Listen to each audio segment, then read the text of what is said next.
artinya setiap negara mempunyai bagian penting dalam diskusi mengenai perlindungan pelestarian primata ya? Ya, jadi di IUCN itu ada kelompok kerja dengan primata. Ya. Kita setiap 3 tahun sekali, yang ini 2022 sampai 2023, ini harus betul-betul diperhatikan. Sebelumnya 2020 sampai 2022 itu juga ada 5 di Indonesia yang Sebelumnya ada 5. ada 5. Ya. Sekarang tinggal 3. Turun begitu. Ya, artinya kita sudah mampu. Yang 2 lagi. 2 itu apa yang? Yang 2 itu yang ada di Mentawai, Simakobu, kemudian Owa Jawa.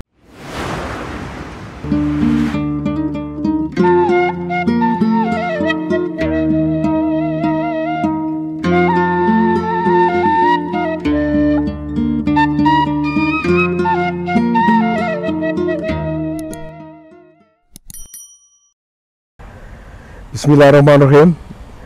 Assalamualaikum warahmatullahi wabarakatuh. Hari ini kita akan membahas dengan Profesor Yatna Supriyatna tentang konservasi primata dengan prinsip utama adalah kehati-hatian. Indonesia dikenal sebagai negara yang kaya biodiversity mengenai primata. Prof. Yatna, selamat pagi. Selamat pagi. Selamat pagi. Nama lengkapnya masih kan? Yatna Supriyatna. Jangan berubah, Pak. Jangan berubah. Katanya baru datang. Dari mana, Pak? Prof? Oh, saya dari Australia baru. Oke.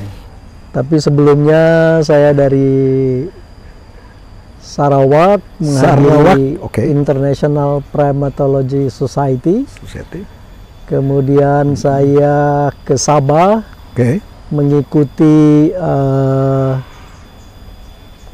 The Heart of Borneo. The Heart of Borneo, ya, conference. Dan dari situ ke Australia mengenai dampak climate change. Jadi kawan-kawan semuanya, Pak Yatna ini terus traveling. Maka hari ini kita tangkap untuk ngobrol tentang primata masa depan.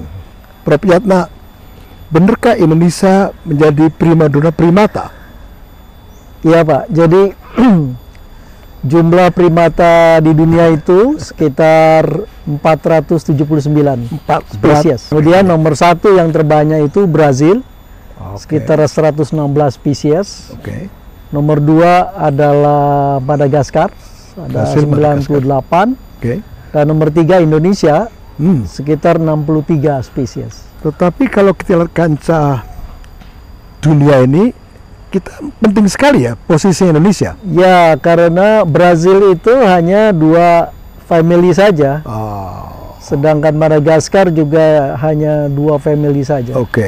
Kita lengkap dari 5 family. Ya, dengan 11 genera ada di Indonesia. Jadi kita dari mulai yang evolusinya rendah seperti Tarsius, kemudian sampai yang sangat tinggi, yaitu yang disebut dengan Great Apes, gitu. Great Apes atau primata besar, jadi orangutan. Jadi yang negara lain kan tidak punya tuh yang selain itu. Mengapa banyak sekali orang yang menaruh perhatian kepada Indonesia gitu. Prof. Yatna, ya terakhir di Sarawak tentang IPS International Primate Society. Itu kan mengenai konservasi primata. Ya, jadi itu keseluruhan ya mengenai conference primata dunia yang diselenggarakan setiap 2-3 tahun sekali. Nah, di Sarawak ini ada juga yang penting sekali pada waktu itu adalah dikeluarkannya The Primate in Perils, ya.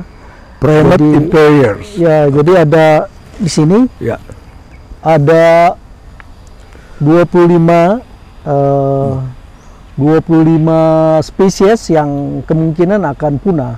Oh, ini berarti ini sudah dibahas mengenai jenis primata yang kemungkinannya punah. Ya, di sini ada 25 Dan dari 25 3 di Indonesia.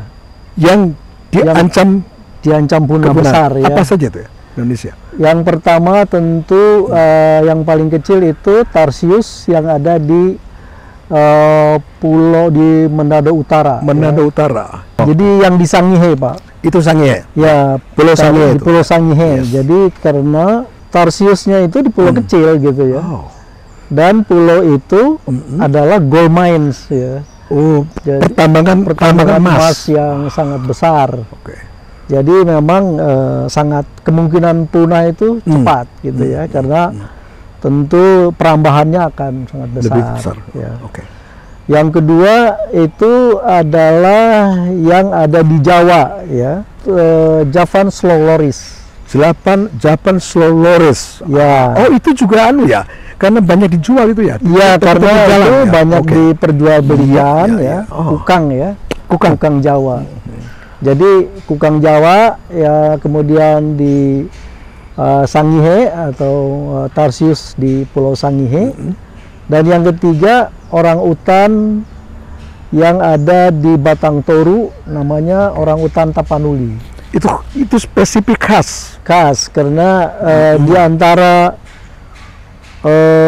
semua great apes ini yang paling riskan. Oke. Karena jumlahnya hanya 800 ekor lagi. Itu ada nama latin khusus berarti? Ya, namanya Pongo tapanuliensis. Khusus strain Tapanuli. Oke. Ya, jadi karena itu hanya ada di daerah Tapanuli Ya. yang mungkin tidak besar lah, sekitar 300.000 400.000 hektar lagi. Oke. Dan sekarang karena shrinking ya, karena habitatnya sudah mulai rusak dan sebagainya. Oke. Jadi Prof Yatna, untuk Sangihe tadi, Tarsius tadi ya, itu karena pertambangan emas di sana. Pertambangan emas di situ Besar-besaran. Ya. Pemerintah itu? Swasta, Pak. Swasta. Oh, swasta. Tapi izinnya pemerintah kan? Ya, izinnya pemerintah. Kawan-kawan, ini 3 jenis primata yang sangat mengkhawatirkan, yaitu satu di primata di Talaut, Sangihe Talaut sana.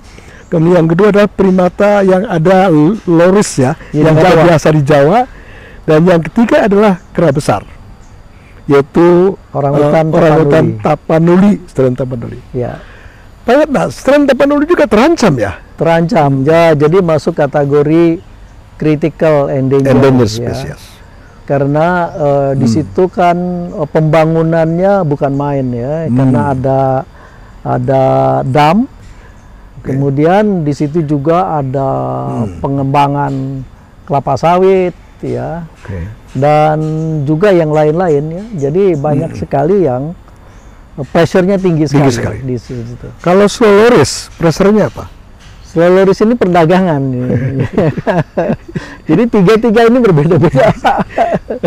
Tapi jangan-jangan ujungnya perdagangan semua, jangan-jangan itu. Ya. Mungkin yang khusus kus-kus ini memang kita bisa temukan banyak sekali di pasar-pasar ya, dan sebagainya. Padahal itu tidak banyak juga gitu ya. Hanya di daerah Jawa Barat dan Jawa Tengah. Jawa Timur sudah mulai tidak ada. Oke. Artinya 3 perwakilan primata itu termasuk endemis ya, primata tadi ya? Endemik tiga-tiganya. Endemik tiga-tiganya terancam kepunahan. Ya. Dan ini gimana nih? Tadi ada IPS. Ya. Setiap 2-3 tahun sekali bertemu, berkongres. Bagaimana untuk menahan pressure tadi? Ya, jadi yang 25 di seluruh dunia ya, itu memang perdebatannya sangat tinggi ya. Karena memang harus dengan data ya. Datanya seperti apa, kemudian dianalisis oleh semua orang, kemudian dipresentasikan, kemudian disetujui. Jadi dari sekian 50, terus kemudian dikurangi menjadi 25. Ya, jadi itu juga hasil dari diskusi-diskusi yang sangat intens di jadi sebelum. Artinya setiap negara mempunyai bagian penting dalam diskusi mengenai perlindungan pelestarian primata ya? Ya, jadi di IUCN itu ada kelompok namanya kelompok kerja dengan primata. Ya. Dan mereka anggotanya kan ribuan. Ya. Dan mereka mengumpulkan kira-kira siapa yang ini. Dan untuk Asia Tenggara kebetulan saya co-chair. Kita setiap 3 tahun sekali, yang ini 2022 sampai 2023. Oke. Ini kira-kira ini harus betul-betul diperhatikan. Sebelumnya 2020 sampai 2022 itu juga ada 5 di Indonesia yang sebelumnya ada 5. Ya. Sekarang tinggal 3 turun begitu. Ya, artinya kita sudah mampu. Yang 2 lagi cukup baik ya. Artinya 2 itu apa yang 2 yang terlihat? Yang 2 itu yang ada di Mentawai 1, Simakobu itu yang itu. Ya. Kemudian yang Owa Jawa sama Simakobu aman berarti ya? Aman. Jadi Owa Jawa itu sudah diturunkan dari critical menjadi endanger saja. Oke. Baik. Sedangkan Simakobu tetap itu, tetapi adanya perlindungan di satu tempat itu sudah cukup. Bayangnya itu ada 2 yang berhasil. Ya. Simakobu sama primata khusus yang Jawa Barat ya, Owa Jawa. Gimana ya sehingga kita bisa menyelamatkan dari kepunahan itu? Ya memang ini yang pertama adalah dengan data-data seperti ini. Oke. Ya artinya kemudian kan kita lakukan survei di Simakobu. Oke. Beberapa tahun ini. Kemudian juga kita lakukan di Jawa. Owa Jawa khusus. Owa Jawa ya, ternyata mengalami baik ya dan sebagainya. Nah, tetapi misalnya loris itu tetap aja perdagangannya belum sampai belum bisa di-tackle ya artinya nih. Kemudian di Sangihe ini karena mining itu bertambah ya. Luas ya, sangat luas. Dan itu kebetulan Tarsiusnya itu ada di bagian selatan di mana terjadi mining. Nah, itu memang berat gitu ya. Jadi kita sudah berhasil ya dari 5 jadi 3. Ya semoga aja 2 tahun lagi kita bisa mengurangi gitu. Oke. Satu lagi Pak Yatna, bagaimana peran daripada pemerintah terhadap 5 yang akhirnya menjadi 3 itu yang terancam kepunahan? Sebenarnya kalau pemerintah bisa menjaga taman nasional yang ada ya, seperti di Siberut ya tentu itu penting ya supaya dijaga itu. Kemudian juga di Jawa. Tampaknya di Jawa ini sudah mulai berhasil ya. Artinya deforestasinya sudah mulai berkurang. Ya. Juga untuk perdagangan Owa Jawa sudah tidak jarang sekali itu ya. Jadi emang peran pemerintah sangat penting untuk menjaga agar taman nasional yang sudah diperuntukkan itu tidak juga tergerus oleh encroachment ya, atau masyarakat yang masuk ke dalam taman. Baik sekali. Ini kawan-kawan. Jadi kalau tadi dalam pembicaraan pertama bahwa Indonesia termasuk negara yang mempunyai family yang bisa dikatakan menjadi family andalan di dunia dibandingkan negara lain. Maka kita menjadi negara yang kaya tentang spesies berdasarkan family. Lalu kemudian tertekan karena deforestasi, karena mining, karena pemburuan, akhirnya terjadilah beberapa jenis yang terancam kepunahan. Tetapi tadi Pak Yatna mengatakan bahwa dari 5 yang terancam sekarang menjadi 3. Berarti yang 2 itu aman. Dan ini kawan-kawan semua berarti peran daripada pemerintah, peran daripada LSM, masyarakat sangat penting sekali, khususnya tentang pengamanan dalam kawasan-kawasan konservasi. Betul Pak Yatna? Betul. Gimana ceritanya itu? Ya jadi memang peranannya bukan hanya pemerintah ya, peran masyarakat, peran LSM, perguruan tinggi yang mensurvei sebenarnya berapa sih yang ada sekarang. Kemudian LSM yang berusaha untuk menjaga kawasan atau Misalnya di Jawa Tengah itu ada conservation coffee, ya. Konservasi. Kopi konservasi Oke. dengan owa Jawa. Jadi kopi. kawasan konservasi dengan owa Jawa. Oke. Jadi di area owa Jawa itu ada kopi, kemudian kopinya itu diekspor, kemudian dari hasil ekspor uangnya itu dipakai untuk memproteksi owa Jawa. Oke, bagus sekali itu ya. Jadi ada usaha LSM di Jawa. Ya. Dan di Jawa Barat misalnya ada rehabilitasi Oke. dan melepas liarkan mereka di Gunung Puntang di dekat Bandung sana, sehingga promosi mengenai owa Jawa itu sangat besar. Ya. Dan juga tentu nanti di beberapa tempat tadi yang di Jawa Tengah, selain mereka juga selain kopi diekspor, tapi juga masyarakat datang untuk minum kopi sambil melihat owa Jawa. Ya, itu. Minum kopi sambil melihat owa Jawa. Minum kopi sambil melihat memang harusnya begitu. Harusnya. Karena apa? Karena kalau kita lihat misalnya breakfast with orang utan di kebun binatang di Singapura, ya. Padahal Singapura nggak punya orang utan. Iya. Bayarnya mahal. Jadi harusnya ada inovatif, ya inilah. Oke. Inovasi supaya konservasi itu bukan hanya memproteksi saja, tetapi bagaimana juga mereka bisa ikut menghasilkan cuan. Uang kepada masyarakat. Iya. Sehingga masyarakat tidak lagi mau untuk merusak hutan tempat owa Jawa. Karena ada benefit buat masyarakat ya. Ada benefit buat masyarakat. Okay. Gitu ya. Pak Yatna, masih optimiskah sehingga tadi secara keseluruhan nih primata yang Indonesia menjadi aman?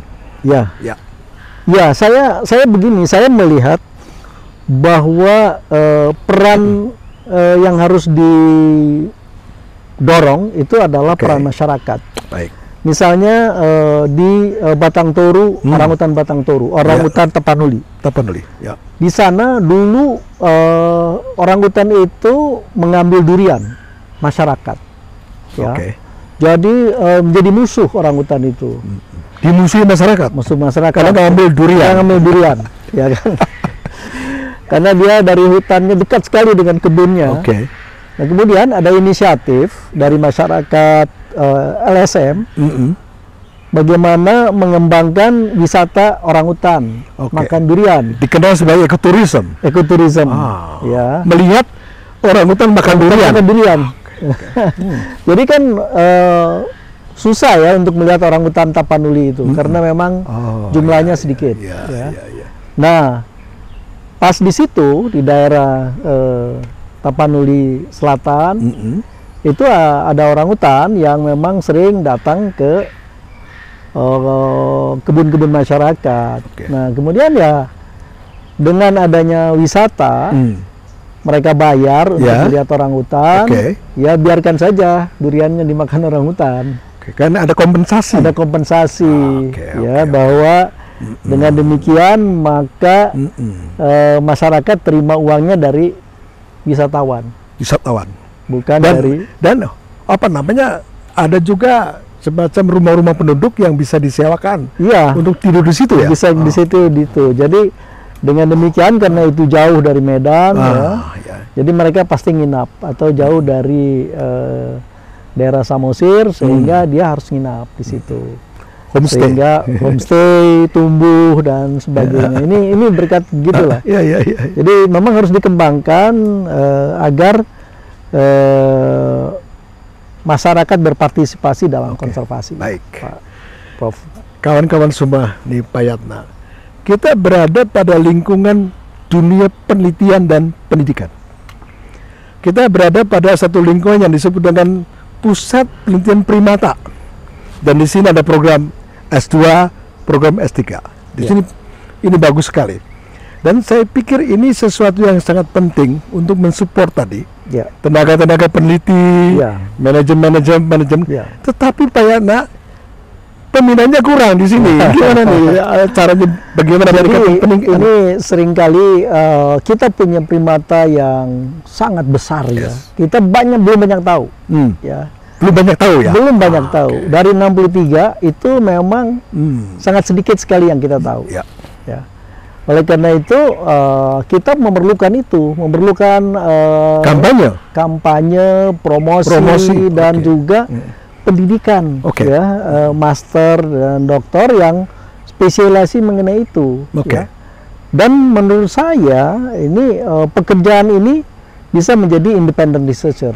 Ya. Bagus. Begitu dia selesai master, itu bisa menjadi independent researcher, ya, bisa minta dana ke luar negeri dan kemana-mana. Ada ya. Program itu? Banyak sekali, ya. Mungkin nanti di program master itulah yang harus diberikan. Betul. Bagaimana mencari dana independen, ya. Di situ diperlukan agar selepas mereka jadi master, dapat doktor, mereka bisa jadi peneliti di lapangan. Bagus. Dan bagus itu menurut saya itu kan harusnya kita punya 280 juta orang lah. Iya, harusnya. Ya, harusnya banyak sekali harusnya. Karena ini spesialisasi yang hanya satu-satunya di Indonesia. Ya, harusnya bisa gitu ya. Kawan-kawan, ini bagus juga nih. Para peneliti, mereka yang sekarang sedang menyelesaikan studi S2, S3 di bidang primata.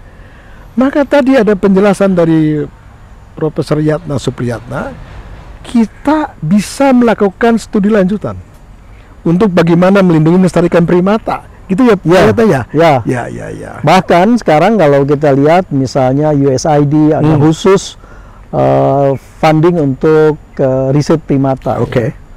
Kemudian banyak sekali Disney, ada beberapa program-program yang di luar negeri itu khusus. Begitu juga Margot Mas yang memberikan dana-dana penelitian untuk konservasi primata. Banyak sekali. Jadi saya kira tidak perlu takut lah untuk tidak perlu takut. Satu poin penting juga, bahwa kita sekarang kan sedang mengembangkan yang disebut dengan bioprospecting untuk biomedis. Kepentingan cadangan obat-obatan lah dari sektor primata. Kira-kira masa depannya gimana, Bro? Saya kira ini yang paling utama ya. Dulu waktu saya pernah menghadiri IPS di Afrika, waktu itu di Uganda, muncul itu. Kenapa kita tidak melakukan itu untuk kemanusiaan ya? Karena banyak sekali di Indonesia yang mempunyai potensi. Ya. Saya sendiri pada waktu yang lalu hasil penelitian saya yang dikirim ke California misalnya, dia punya kemungkinan untuk menjadi riset dalam bidang diabetes misalnya. Untuk jenis apa waktu itu? Monyet di Sulawesi. Ya. Karena dia banyak makan buah tetapi dia tidak menimbulkan sakit apa gitu? Ya, misalnya gula ya, gulanya tinggi tidak ya. Setelah dites ya dia makan banyak macam-macam tidak. Aman tadi. Aman. Berarti apa yang menyebabkan regulasi, fisiologi dan sebagainya. Nah ternyata kita publikasi bersama-sama dengan dari Amerika ya, peneliti-peneliti Amerika, memang ada satu islet cell yang ada di primata itu yang meregulasi gula yang bagus. Nah ini kan bisa kita ke future-nya. Jadi ini biomedical itu menjadi penting gitu ya untuk future ya. Primata itu salah satu yang memang menjadi hewan yang dipakai sebagai percobaan karena memang mendekati manusia. Ya. Jadi bukan hanya masalah medical tapi juga physiological. Psikologi ya dan lain-lain. Udah dekat ya berarti ya? Jadi penelitian itu sudah mendekati manusia itu udah. Karena itu mau tidak mau kita harus belajar dari primata. Banyak. Nah, kita melihat Indonesia banyak sekali rawa-rawa. Rawa gambut, rawa mangrove. Lalu di sana ada monyet ekor panjang, ada lutung, ada juga bekantan. Kok mereka terhindar dari penyakit malaria? Itu mungkin Ya. ada cerita khusus Ya, juga. justru itu makanya. Oh. Jadi kita memang tenaga kita masih kurang, Oke. ya. Kapasitas kita masih belum sampai ke sana. Ya mungkin di PSFP ini baru ya beberapa program saja yang bisa dilakukan. Jadi memang perlu sumber daya manusia ya. Jadi di teman-teman di beberapa universitas di daerah ini kita perlu di train gitu ya. Bagaimana lokal primata yang, karena memang primata itu kan tersebar di pulau-pulau di Indonesia ya, dari mulai Sumatera sampai Sulawesi. Jadi mau tidak mau kita harus belajar ya mengenai spesies yang lokal di situ, endemik. Karena dari 63 itu hampir 39 atau 40 itu endemik di Indonesia. Tidak ditemukan di tempat lain kecuali di situ. Kecuali di situ. Jadi memang kalau mau itu ya orang asing datang ke sini. Atau kita pakai oleh kita gitu. Iya. Betul sekali.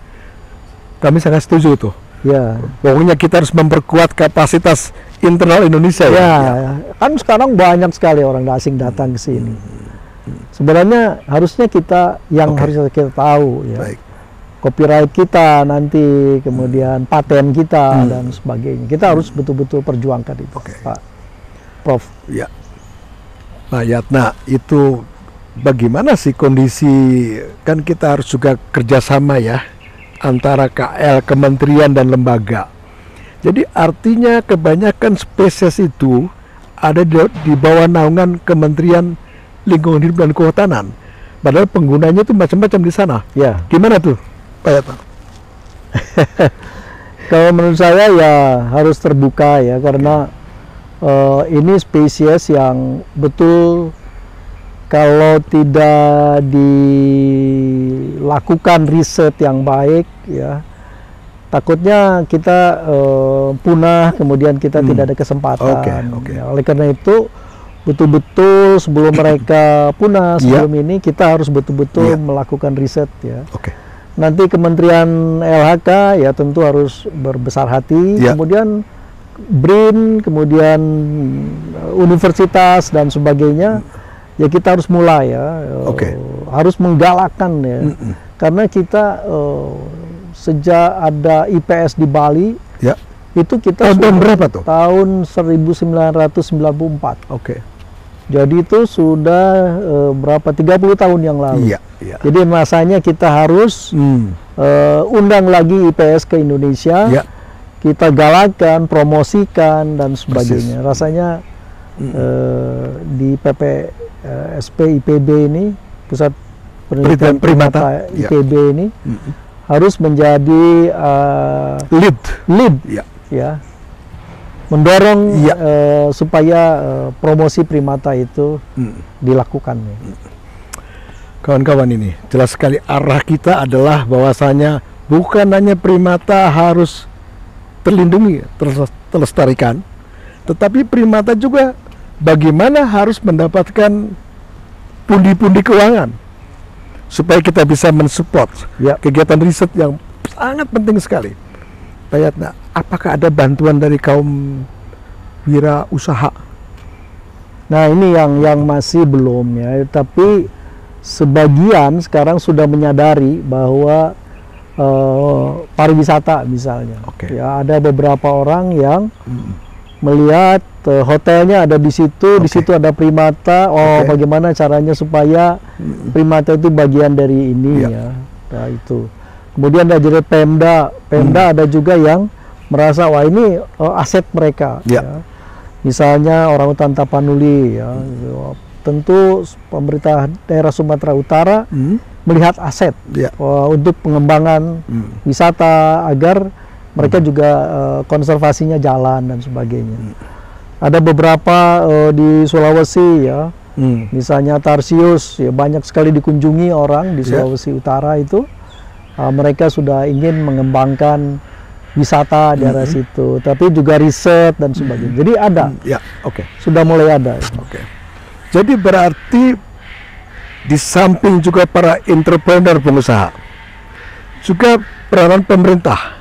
Dari mulai pusat tadi, pusat sudah lah untuk mengembangkan kawasan konservasi, melindungi, oke lah. Tapi ini Pemda, daerah, kabupaten, kota yang punya kegiatan penambangan tadi di Pulau Sangihe, kan gitu kan, yang impact-nya besar. Betul. Itu bagaimana pendekatannya kepada mereka? Ya, jadi emang harus satu pressure yang tinggi dari peneliti maupun pemerintah daerah maupun international environmental NGO gitu ya, yang bisa mempressure bahwa kalian bisa di situ menambang, tapi jangan sampai ini bisa punah.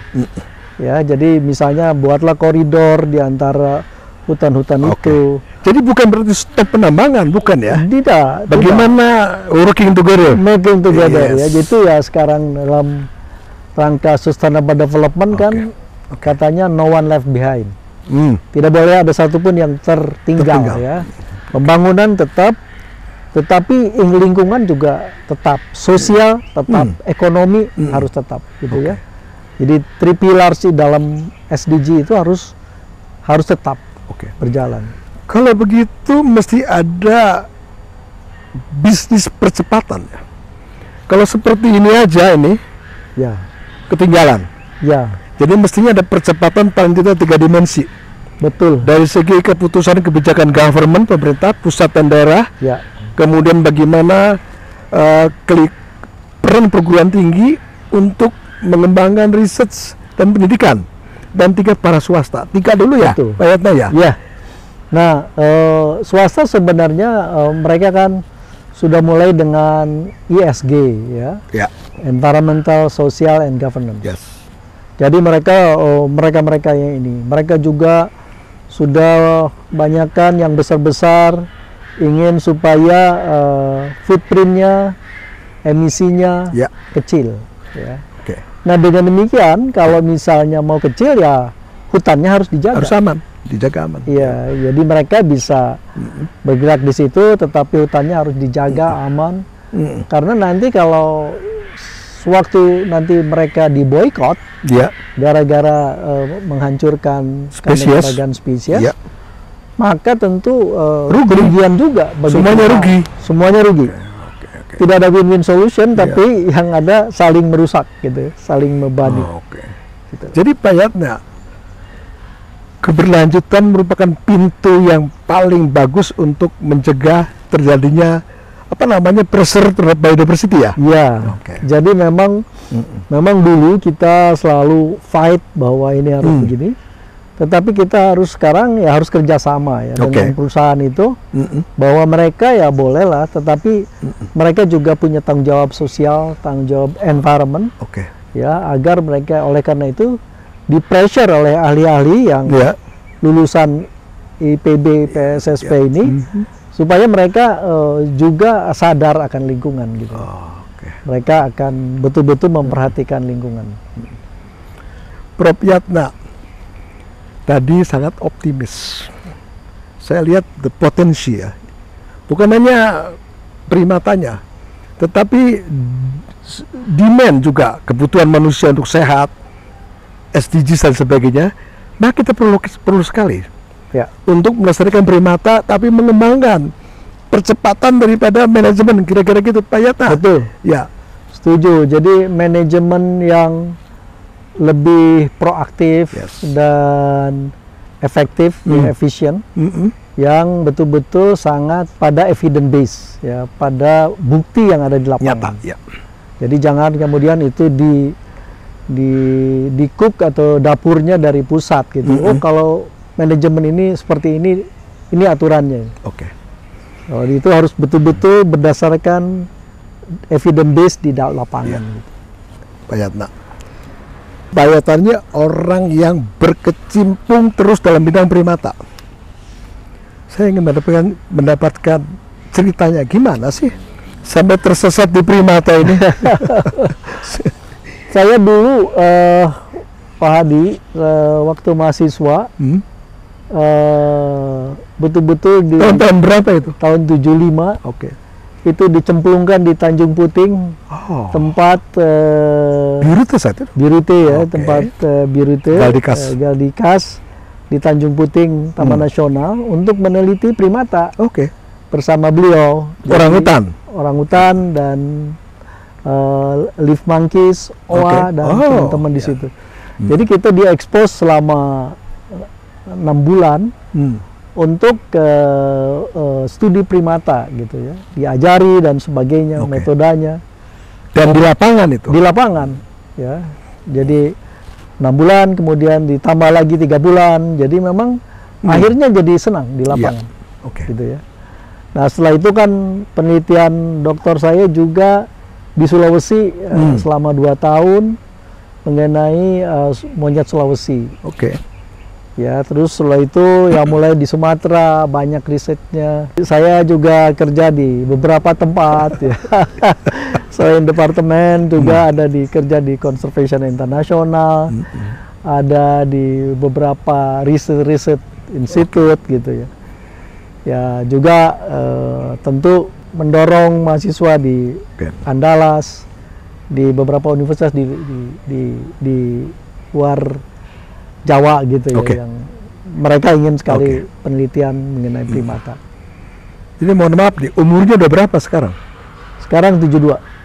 Berarti udah pensiun dari guru besarnya? Belum.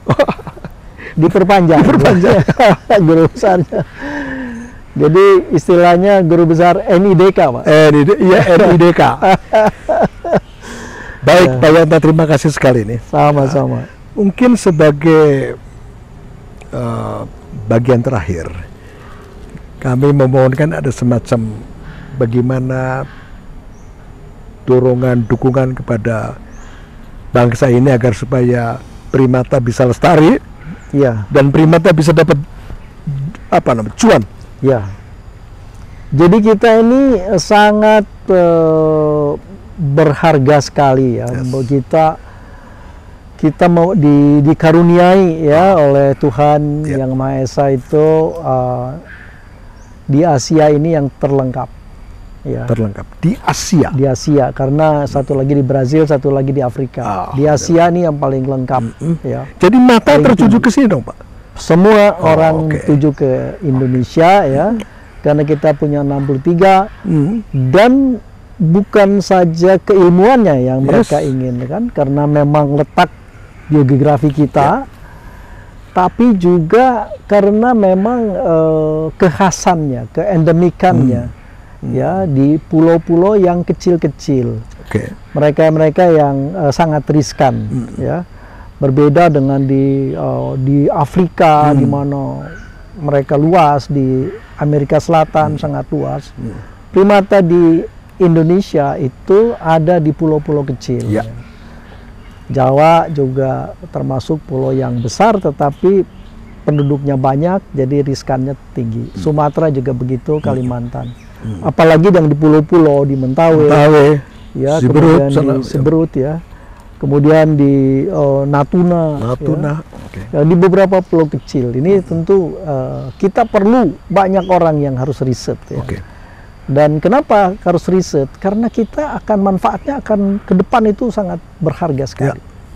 Ya tadi Prof. Hadi bahwa bioprospecting kita tentu akan berkembang bila kita tahu banyak sekali masalah ini. Tourism kita dari 63 ini tentu banyak sekali yang akan bisa ini kan. Jadi ekoturism itu menjadi bagi kita ini tentu karena begitu banyak yang endemik, mereka tadi tertarik mengenai ini.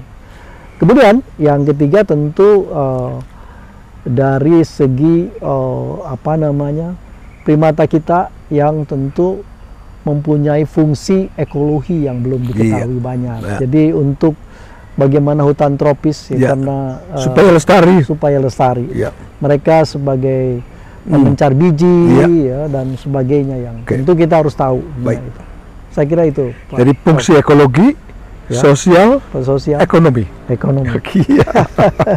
Kawan-kawan sekalian, alhamdulillah kita sudah berdiskusi panjang lebar dengan seorang ahlinya, seorang yang malah melintang dalam bidang konservasi primata. Terima kasih kawan-kawan, para pecinta alam, para konservasi. Kita terus berjuang, kita lindungi primata Indonesia untuk NKRI. Assalamualaikum warahmatullahi wabarakatuh. Salam konservasi.